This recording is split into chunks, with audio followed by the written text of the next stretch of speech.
a pretty one, Ulysses.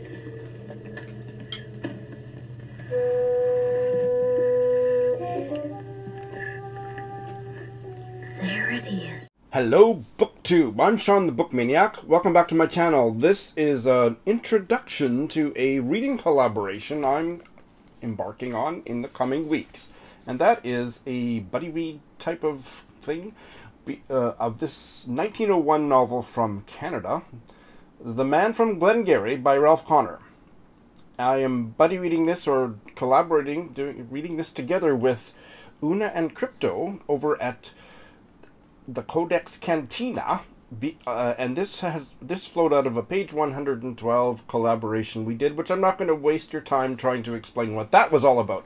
But it gave rise to them expressing an interest in reading this novel, and I have the novel. I haven't read it. We're going to read it together, and the purpose of this video is A, to invite any of you who might be interested in reading a novel published in 1901 about a Scottish-Canadian settlement in Canada, Ontario, Canada.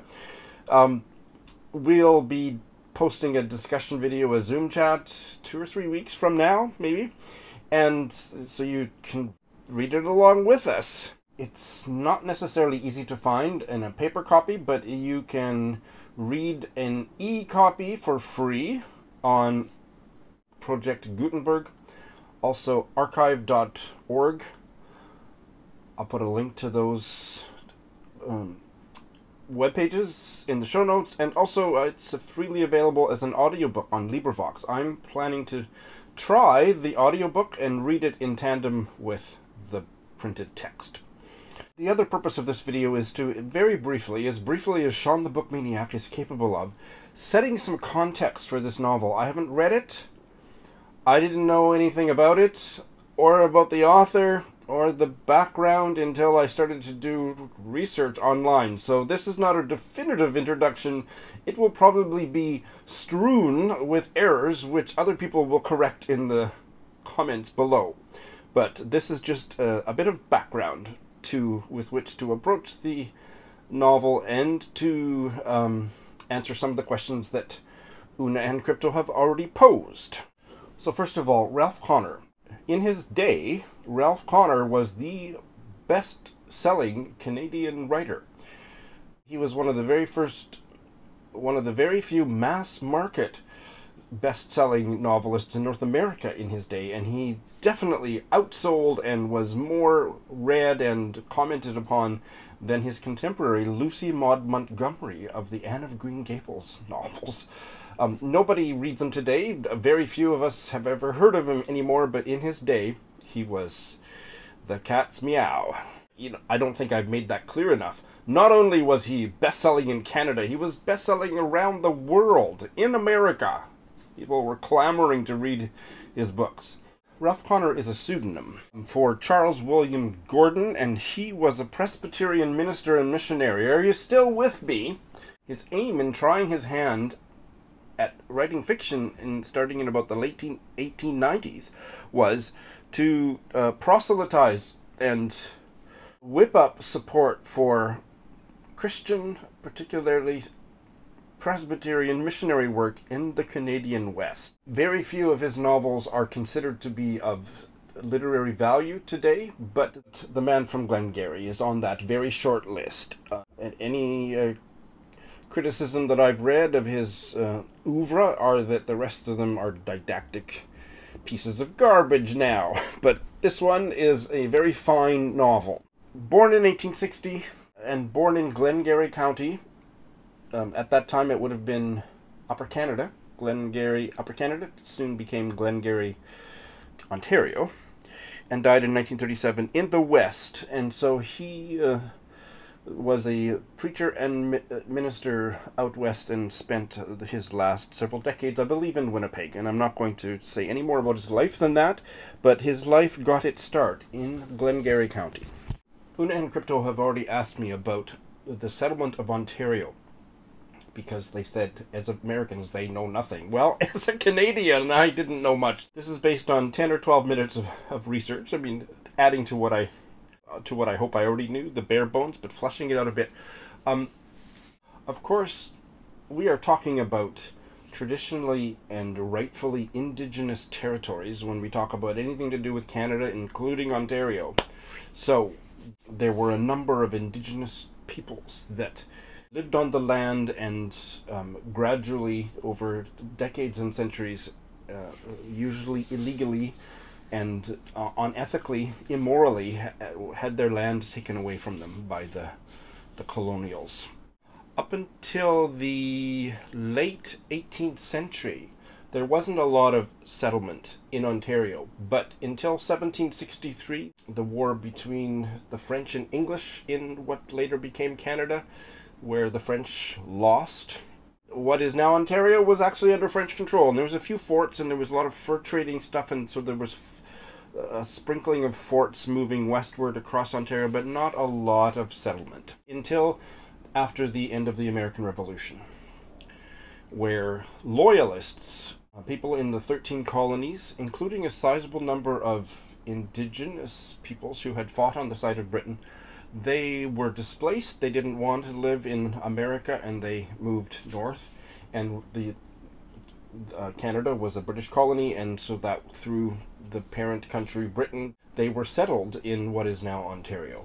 Estimates of around 9,000-10,000 loyalists came from America to resettle in Ontario, and I did find one stat that directly answers their question. Between 1785 and 1806, Upper Canada, that's now Ontario, Upper Canada's population soared from 6,000 to 46,000. And one of the very earliest settlements was in Glengarry County. And Glengarry County, as you can see on the map, it's the easternmost county in Ontario, right up against Quebec. And the first loyalists that settled Glengarry County were largely Scottish folk who had only recently emigrated from Scotland, from Inverness-shire, and one of the main centers in Inverness that they left was Glengarry, to New York, just in time to have the revolution break out, and they weren't having none of that, or most of them, a lot of them, I don't know how many actually, that's an interesting question. How many of the Scottish immigrants to New York actually were loyalists compared to supporting the revolution? I have no idea. Maybe that's a question I have for Una and Crypto to find out. But a large numbers of them came to what is now Glengarry County. That land had been negotiated away. This was before the era of any really written treaties, but it had been swindled away from the Indigenous tribes. It is also true that then there was a lot of direct immigration from Scotland to Ontario, to what became Ontario, and a lot of those settlers also continued in the early decades of the 19th century to continue to populate Glengarry County. There was three that became politically linked: Stormont County, Glengarry County, and Dundas County. Some of my ancestors were loyalists from New York. Actually, they were Scottish too. Hugh Rose and his son Alexander Rose were loyalists. I believe Hugh Rose died in New York, but his son Alexander came to Dundas County, which is an adjoining county, and he is one of my most famous and colorful ancestors because he was, and I'm using the terminology at the time, otherwise it just sounds awkward to use the politically correct terminology. If you disagree with me and you can help me sort that out, please leave a comment. I need to be educated, but I have been told in the past that it's really, when you're talking about this period of history. Alexander Rose, as a boy, was captured by the Indians, and he lived part of his childhood among an Indian tribe and then was freed. Okay, that's a really colonial way to talk about it, but that's what I know how to say, and don't have a lot of information about that, and I'm taking up too much time in this video, but it's pretty interesting. One of my ancestors, he was my I think 5 or 6 great grandfather. Ralph Connor was born in Glengarry County in 1860, 7 years before Confederation, and this is an autobiographical novel about his childhood. I don't know how closely it hews to his life story, but It's very much based on his memories of spending the first 10 years of his life in Glengarry County. His father was a Presbyterian minister, and they moved on when Ralph Connor was 10 years old. But I think that their family had been settled in Glengarry for generations before. I wasn't able to find out any more information whether they were a loyalist family or not, but they were a Scottish family in Glengarry County, so they fit right in. And this novel apparently is a really entertaining and beautiful evocation of the life of these Highland Scottish Canadians living a frontier life in a very densely forested part of Canada. And I think by the end of the novel, the forest is gone, and the protagonist moves west. And so the other thing that I want to briefly mention, very briefly, is the Selkirk settlement in what is now Manitoba, which was a big chunk of land that the Hudson's Bay Company, which basically controlled all of Western Canada at the time, and they gave a chunk of it to Lord Selkirk so that he could populate it with Scottish settlers, impoverished Scottish settlers, direct from Scotland. So the Scottish Canadians and Scottish settlement played a vital role in the westward encroachment from the Indigenous perspective, encroachment of Indigenous lands. And there's all kinds of stuff about the Selkirk settlement that is very important when you're looking at the history of the Métis and the fate of Indigenous peoples whose land we stole.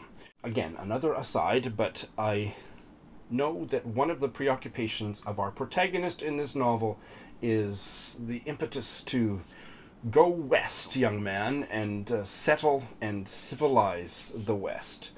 But this story is, as far as I understand it, very centered on this much older settlement of Glengarry Highlanders, whose ancestry goes back to a particular shire, Inverness Shire in Scotland, or most of those settlers, that's their ancestry.